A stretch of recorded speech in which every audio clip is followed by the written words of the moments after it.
Damos vuelta de página aquí en La Inquietud por CNN Radio Rosario. Hoy tenemos un placer, un lujo, un privilegio. Vamos a tener a un amigo, economista, investigador, docente, divulgador, conferenciante, escritor. Es también de Gimnasia de La Plata, es Martín Tetaz. ¿Cómo estás, Martín? Un gusto tenerte aquí. Garrett Edwards del otro lado. Bueno, bueno, Garret, muchas gracias por la entrevista, siempre un gusto, por supuesto, siempre Rosario es uno de esos lugares que uno se apena que tenga que ser la entrevista por internet, porque son excusas extraordinarias para ir a visitarlo, y siempre, normalmente, en condiciones normales, uno viaja bastante a Rosario, pero ahora estamos extrañando, así que vamos por acá a tratar de ver si vivimos con estas saudades.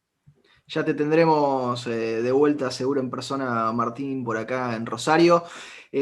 Decía, sos un montón de cosas y una de tus facetas tiene que ver con la escritura, lo venís desarrollando desde hace varios años. Yo he leído prácticamente tu bibliografía completa, Psychonomics, casualmente, Lo que el dinero no puede pagar. Ya vamos a hablar un poco de esos que son clásicos ya en tu listado, pero el más reciente es Nada será igual, un viaje a la economía del futuro.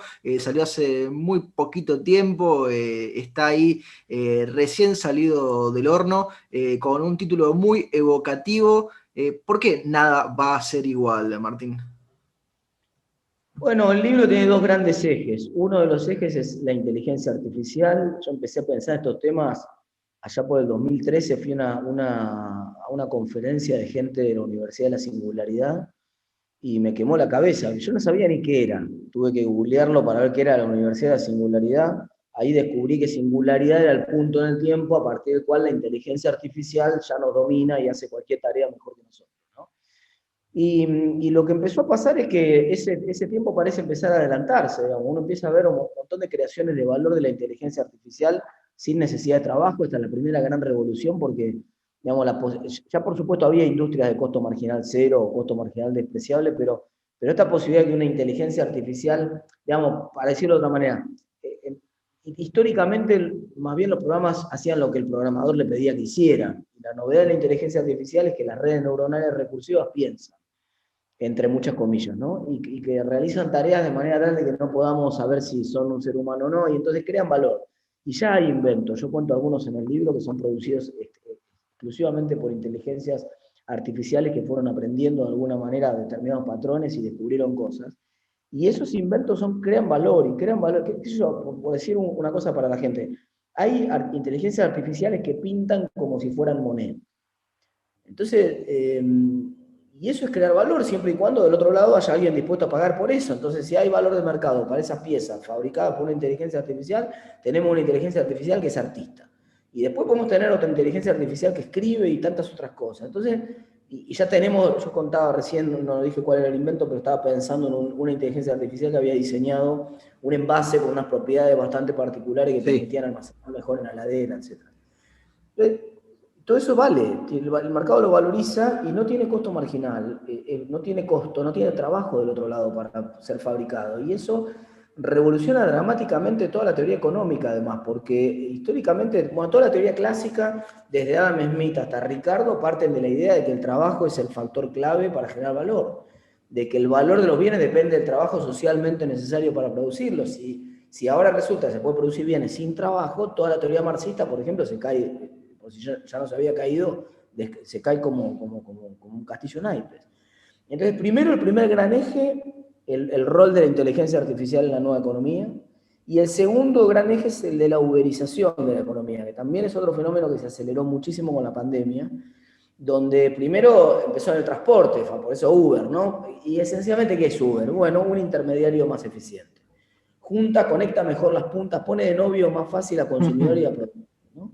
Y lo hace para el transporte y lo hace además explotando mejor el sistema de precios. O sea, Uber hace estas dos cosas. Uber consigue un novio mejor para cada punta, entonces va Sí. en cualquier actividad de intermediación donde vos veas que hay muchos costos, sea el comercio, sea los bancos, sea el transporte, vas a ver que Uber va a hacer una revolución dramática en sus distintas versiones. Pero además explota mejor el sistema de precios. El corazón del capitalismo es el sistema de precios y Uber lo pone el sistema de precios en anabólicos. Entonces te permite usar mucho mejor. Antes todo viaje de 20 cuadras valía lo mismo, ahora no, ahora un viaje de 20 cuadras a las 6 de la tarde vale distinto que a las 10 de la mañana, si llueve vale el doble. Digamos, eso lo que mejora es el rol de la oferta. La oferta se mueve mucho mejor cuando los precios se mueven más, entonces tenemos mucha más oferta en el mercado cuando es necesario y cuando el mercado la requiere, y entonces aprovechamos mucho mejor y creamos mucho más valor. Esas dos grandes transformaciones, Garrett, son la uberización de la economía y la inteligencia artificial, están cambiando dramáticamente la forma en que se crea valor, están generando un nivel de abundancia que no vimos o que tardamos 70, 80 años en tener y lo vamos a tener de vuelta, multiplicar el ingreso per cápita en los próximos 15, 20 años a la misma velocidad que antes tardamos 80, y además, por supuesto, va a generar una disrupción distributiva espectacular, que eso es muy polémico y que también es una parte del libro. Martín, marcás ahí un montón de puntos realmente muy interesantes para ir siguiendo, un montón de hilitos que se van separando los dos grandes temas, ¿no? Lo de la inteligencia artificial por un lado y lo de la uberización de la economía por el otro. Recién nos hablabas de la redistribución, que queremos también tocarlo contigo. Lo de la inteligencia artificial, aunque no nos demos cuenta, ya está, ya llegó, está entre nosotros, ¿no? Dando vueltas. Vos nos dabas ahí un ejemplo de las pinturas hechas que no se pueden diferenciar de las hechas por los humanos, pero digo, los algoritmos, que son esa parte más pequeñita de la inteligencia artificial, aunque no le prestemos atención, están, por ejemplo, no sé, cuando pones el streaming para ver qué película vas a elegir y te recomiendo algunas antes, para los que tienen a lo mejor un asesor inteligente en la casa que les dice, no sé, llévate el paraguas que va a llover, si lo programaste y le avisaste que te preocupaba el tema del tiempo, todo eso ya está acá, no es una cosa de 2001 Odisea en el espacio. No, ni hablar, ya está acá y ya, de hecho, cuando uno piensa en los robots de la inteligencia artificial, la gente se imagina un Arturito haciendo todo, pero no, es como lo que decís vos, se trata de algoritmos, es decir, algoritmos que resuelven mejor tareas puntuales, por ahora bastante específicos de dominio, esa es una particularidad, una limitación por ahora de la inteligencia artificial, pero sí que están en muchísimos dominios distintos. ¿Qué sé yo? Corea del Sur le ganó a la primera ola del coronavirus esencialmente con inteligencia artificial, con algoritmos que iban detectando. Hoy ya tenés, nosotros, yo cuento en el libro la historia, porque hicimos una entrevista en Radio Mitre hace unos meses, unos chicos, unos argentinos, hicieron una aplicación del celular que te diagnostica COVID en base al tos, a la tos. Te dice que tosa 3 veces y con 80% de efectividad te dice si tenés o no tenés COVID. Entonces, eso, ¿cuánto falta, digamos, para que en la próxima pandemia cuando vos te levantás, te escuche hablar con un amigo y diga, che, y aparezca un salto de un diagnóstico, tenés cuidado, no salgas por este barrio hoy porque hay mucha gente que tiene diagnóstico parecido al COVID,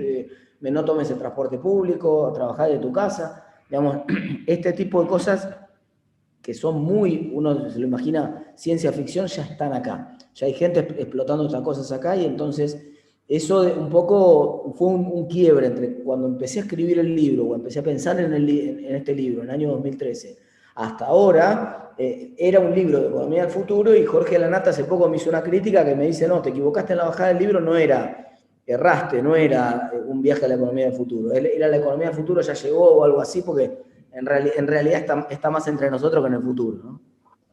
Es muy interesante eso de que ya está entre nosotros. Martín, te lleva lo de la uberización, que es un concepto que cada vez ha entrado más en boga y que en la Argentina, bueno, como todo se discute y se rediscute. ¿Cuál es el presente que ves de la uberización de la economía? Digo, que en la Argentina ha encontrado mucha resistencia, pero que en el resto del mundo ha encontrado resistencia, pero que también ha encontrado aceptación.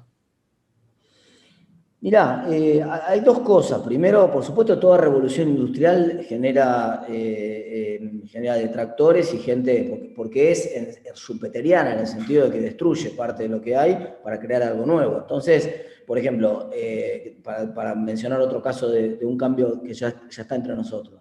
Hace un rato en el off hablábamos de Mercado Libre. El Mercado Libre, en el medio de la pandemia, creció 85% la facturación en dólares y esencialmente... ¿Qué es Mercado Libre? Un intermediario entre un consumidor y un productor más eficiente que el comercio tradicional. Conecta mejor esas dos puntas. Entonces, y lo hace más barato, más eficiente, más rápido, más dinámico. Pero en el medio, el comercio tradicional, muchos de los que cerraron las persianas por el COVID probablemente no abran más. No, incluso aunque se pudiera y esté superado el tema sanitario, porque ya no tiene sentido porque la gente empezó a comprar por internet muchas cosas que antes compraba físicamente. Entonces, ese cambio, por supuesto, genera resistencias, pero es un cambio que, como todas las resistencias anteriores, es una ola, digamos, difícil de parar. El otro gran tema, que en Uber también genera, por supuesto, digamos, por lo menos una controversia, es esta fortaleza del sistema de precios puesto en anabólico, como te decía yo, esta Claro. exacerbación del capitalismo, para decirlo de alguna manera. Claro, eso pone en discusión algunos sentidos de justicia. Para mucha gente es injusto esto de, che, pero a mí me cobraste el mismo viaje 100 pesos ayer a la tarde y ahora lo estás cobrando 300, me viste la cara. Estás aprovechando de que llueve y me cobras el viaje más caro porque llueve. Claro, justamente sí, me estoy aprovechando de que llueve, porque gracias a que el algoritmo se aprovecha de que llueve, hay más gente los días de lluvia trabajando, pues si no, Sí, si no todos se guardan.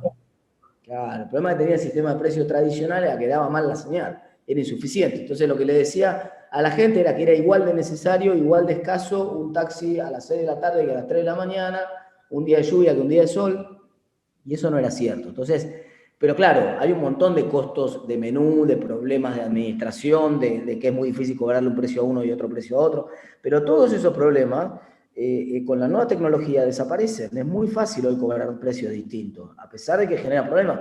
Bueno, sin ir más lejos, digamos, si vos te pones a mirar cuánto pagás vos de celular, de abono de celular, probablemente no hay dos personas que paguen el mismo abono. Todo el No. mundo tiene un abono distinto y medio que eso se tolera bastante bien, pero hay cierta resistencia a que el sistema de precios trabaje completamente de manera plena, eso todavía genera resistencia. Martín, en Nada será igual, también te enfocás en parte con una preocupación que ya está vigente y que se expande y se agranda con el tema de las nuevas tecnologías, que es la protección de los datos, ¿no? ¿Cómo analizás este punto? Porque digo, es economía, es derecho, es política y sociedad también, digo, es algo que No, empieza a preocupar un montón, ¿o no? para empezar, a mí me cuesta bastante separar la economía del derecho, ¿no? Me cuesta bastante, porque es difícil pensar, digamos, cuando uno piensa qué son los mercados. La definición del libro de texto te va a decir es un espacio donde se encuentran compradores y vendedores, pero eso no es, esa es la definición que no nos sirve mucho. En realidad, un mercado es un conjunto de reglas que regulan la interacción entre comprador y vendedor de cualquier cosa. Entonces, ya ni siquiera necesitamos el espacio físico para eso, pero sí reglas. La mayoría de esas reglas pueden ser, por supuesto, informales, en mercados simples son de tipo informal o cultural, pero también pueden ser formales, la ley de defensa de competencia, la ley de defensa del consumidor, digamos, hay un montón de derecho ahí. Y ciertamente el petróleo del siglo XXI son los datos, o sea, el recurso escaso van a ser los datos. El problema es de quién es todo eso. Digamos, acabamos de mencionar el caso de una pandemia donde con los datos de Waze combinado con los datos de, qué sé yo, alguna otra aplicación, yo podría geolocalizar a la gente que tiene síntomas y aislarla mejor, etc. Pero el Estado tendría que poder apropiarse de esos datos. Hoy si el Estado le pide a Facebook, le dice, necesito abrir el Facebook de fulano de tal por un tiempo que hay una denuncia penal de qué sé yo, no se lo abre. Entonces, Y te vamos, pasa no lo es, mismo, te pasa lo mismo con Apple, que te dice, no, este iPhone está bloqueado, no lo podés abrir, no lo puedo abrir al iPhone. no es tema nuestro.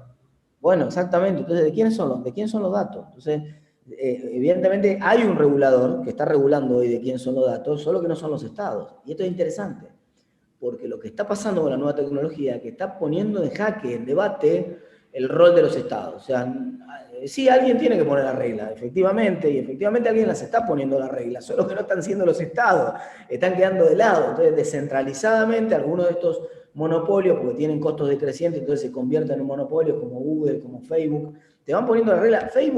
Facebook baneó al presidente de los Estados Unidos. Así es. O sea, todavía el tipo era presidente, después, más allá de que uno esté a favor o en contra, no es que vino un juez y le dijo a Facebook, che, tienen que No, bajarme la no, cuenta. es más, tienen ahora esa suerte de corte suprema facebookiana, que es el Facebook Oversight, que Bueno, si bien son terceros supuestamente, pero no deja de ser un organismo no es paraestatal, no estatal.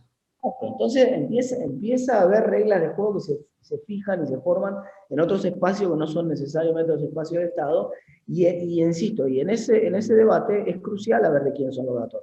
Por ejemplo, todo el mundo asume que mi número de teléfono y todos mis contenidos en mi teléfono son míos, entonces yo tengo portabilidad y tengo los datos en la nube, y si mañana me quiero cambiar de una empresa a la otra, no tengo ningún problema, le voy a la empresa, le digo, mire, me quiero llevar el teléfono y me lo llevo, se llama portabilidad. Eso. Bueno, yo debería poder tener algo parecido en Google. Por ejemplo, es difícil que yo me vaya a usar otro buscador. No me puedo ir a usar el buscador alternativo porque Google es mucho mejor gracias a haber aprendido en mis propias búsquedas.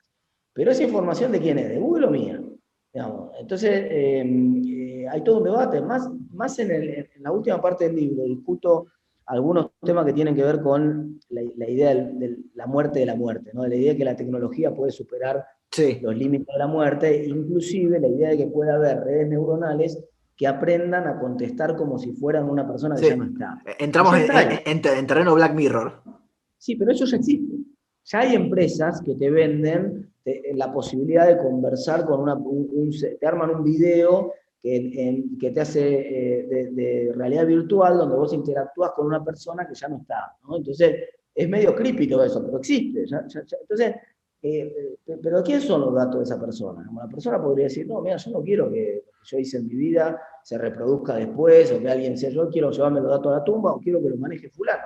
Digamos, yo tengo una pareja, tengo una relación durante un tiempo, y tengo un montón de chats. Nos mandamos WhatsApp todos los días, Sí, 200 sí. WhatsApp cada uno.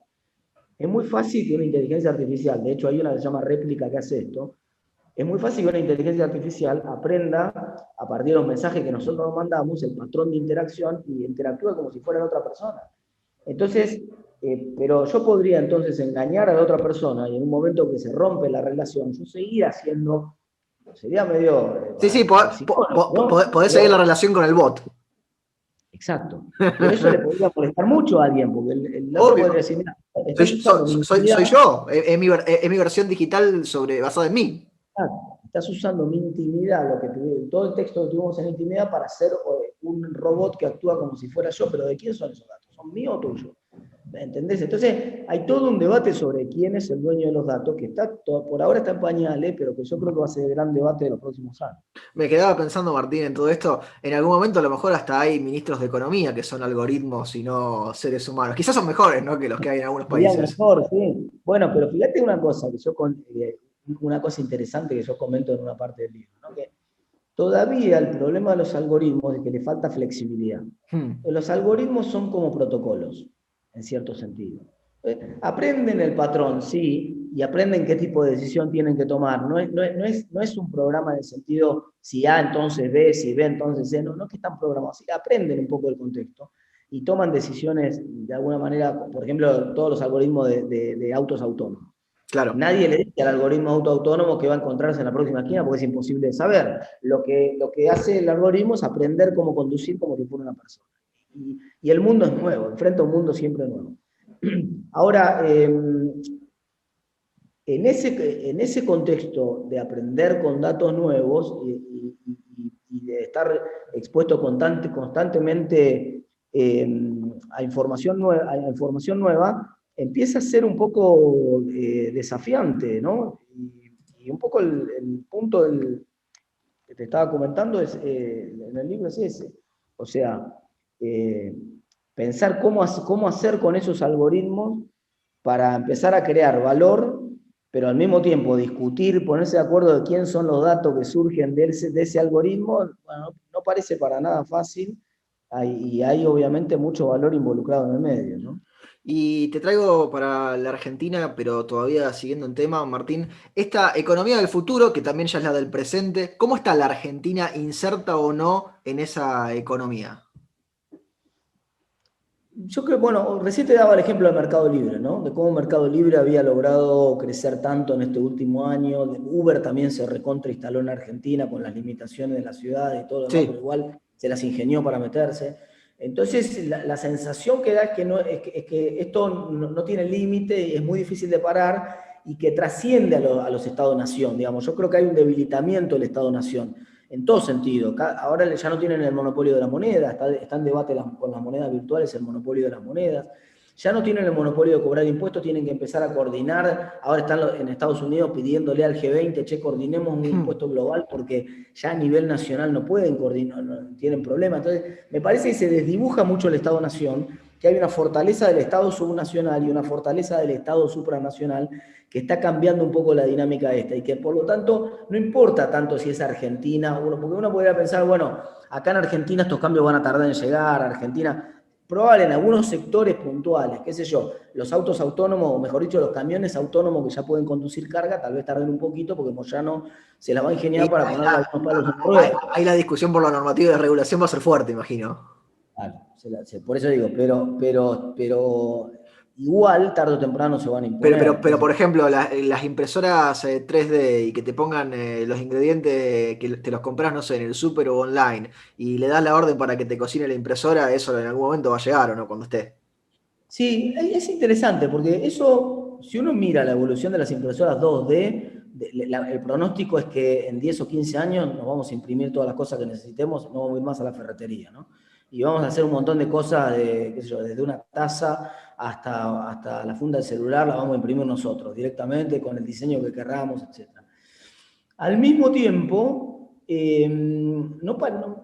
no parece estar arrancando a la velocidad que arrancaron las impresoras 2D. O sea, todavía es relativamente caro, pero no tan caro tener una impresora 3D. Sí. Y sin embargo, no parece picar el bichito de la gente de decir, che, quiero tener mi impresora 3D, como si había una pasión por tener la impresora 2D, digamos, la impresora 2D te independizaba, era importante. También Sí. podías ir al laboratorio No e tener que ir imprimir, ¿no? más, no tener que ir más al laburo a imprimir cosas que no corresponden del laburo y un montón de cosas Sí, más. creo que de todos los pronósticos del libro o de las cosas que discutimos en el libro, la que más peor envejeció desde que empecé a pensar este problema en el 2013 hasta ahora probablemente sea lo de la impresora 3D. Era una gran promesa. Hay Ojo, un capítulo del a libro, mí me gustan las impresoras 3D. Yo no tengo una, pero lo que he bueno, visto me ha llamado mucho la atención. es espectacular, pero hay un capítulo del libro sobre esto y sobre el rol que pueden tener, pero todavía me da la sensación que les cuesta más despegar.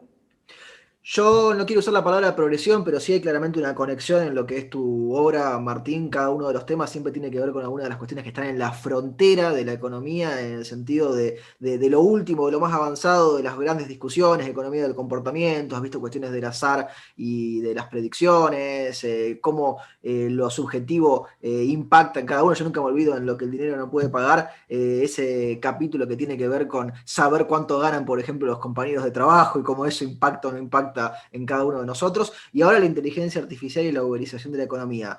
Si bien, obviamente, no vamos a pretender que nos cuentes todo lo que estás estudiando ahora, porque seguramente será del próximo libro, de los próximos libros, pero ¿qué es lo que te está llamando la atención de lo que se viene o del otro que está dando vueltas de la economía?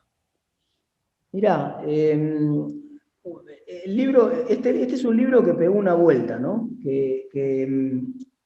Es un libro que estaba pensado más de manera futurista y que en algún momento, por varias conversaciones que tuve, por ejemplo, con Seba Campanario y otra gente, me dijeron, mirá que hay muchos tecnólogos que ponen en duda que todo esto realmente vaya a pasar, que hay mucho entusiasmo, pero que en realidad un poco la idea de pensar que cuando nosotros éramos chicos y imaginábamos el 2000, veíamos a la gente en patineta voladora y después no pasó nada de eso. Entonces, por ahí hay una exageración del futuro. ¿Y cuáles son los límites de eso? Y los límites de eso son que la cultura importa bastante más. Entonces estoy empezando a poner el foco bastante más en la cultura, en la antropología social, en ver cosas que son difíciles de modelar, que son más cualitativas que cuantitativas y que tienen un impacto importante en por qué pasan las cosas o por qué no pasan las cosas, por ejemplo, en Argentina, ¿no? Entonces, últimamente estoy empezando a interesarme por cosas que son en esa línea.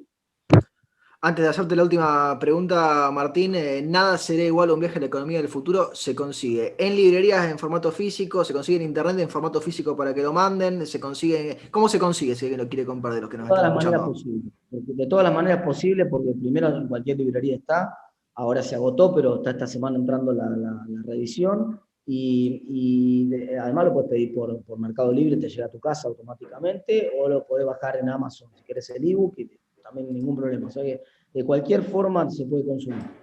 Perfecto. Y te hacemos la última pregunta, se la hacemos absolutamente a todos nuestros entrevistados. El programa se llama La Inquietud, es un juego de palabras. ¿Qué inquieta a Martín Tetaz? Muchísimas cosas. Eso es lo que hace que me entusiasme con cada uno de estos temas, ¿no? El futuro obviamente es una de esas cosas. El cambio que se viene, lo que cuento en el libro es una mis grandes inquietudes. Pero también últimamente me inquieta mucho la recurrencia de la historia. Digamos, el hecho de que Argentina parece atrapado en este Día de la Marmota, que repetimos y repetimos, ¿no? Esto que está pasando ahora, que uno mira, ayer hablaba en un programa y decía, esto es lo más parecido, cuando uno mira historia económica, lo más parecido al año 52-55, ¿no? Es decir, muchísima gente, ahora por ejemplo apareció una normativa de la Secretaría de Comercio que dice que hay 120 productos de la canasta acordada con las empresas que van a salir con la etiqueta del precio, digamos, el precio sugerido va a salir en el producto, como eran los cigarrillos antes. Cuando lo conté en la radio el otro día y lo expliqué, un montón de gente me empezó a escribir a decirme, uy, pero eso ya pasó en el 73. Me acuerdo de que salía, no sé, la polenta con el coso que decía polenta 100 pesos, y no pasó, no funcionó. Digamos, ya sabemos que no funciona, ya lo vimos, ya está, la gente se acuerda, la gente más grande dice, esto es un déjà vu, ya lo vi, y a Argentina le cuesta salir de la trampa de eso. O sea, sistemáticamente estamos una y otra vez en una trampa recursiva que volver a vivir un montón de experiencias, ya sabemos que no funcionan, pero igual las probamos, ¿no? Entonces, esto que te pone tan nervioso, yo soy, como decías vos más temprano, hincha de Gimnasia y de Grima La Plata, ¿no? Y uno ve que el equipo repite lo mismo, ¿no? Fue a la cancha tantas veces y dice otra vez la misma historia, esto, ¿cuándo va a venir alguien y va a ponerlo patas para arriba al club y va a decir, bueno, cambiemos dramáticamente el proyecto futbolístico del club, pensemos en un equipo para 10 años, construyamos una cantera? Esto que alguna vez hizo Rosario Central, también en algún momento empezó a hacerlo Newell's allá en Rosario, en La Plata, Gimnasia nunca lo pudo hacer, entonces Gimnasia está como Argentina, ¿no? Entrampado siempre en repetir el pasado. Martín, te agradecemos muchísimo este contacto y estos minutos que te has tomado para charlar con nosotros y con nuestra audiencia. Bueno, muchas gracias, Garret, un abrazo. Lo teníamos a Martín Tetaz aquí en La Inquietud por CNN Radio Rosario.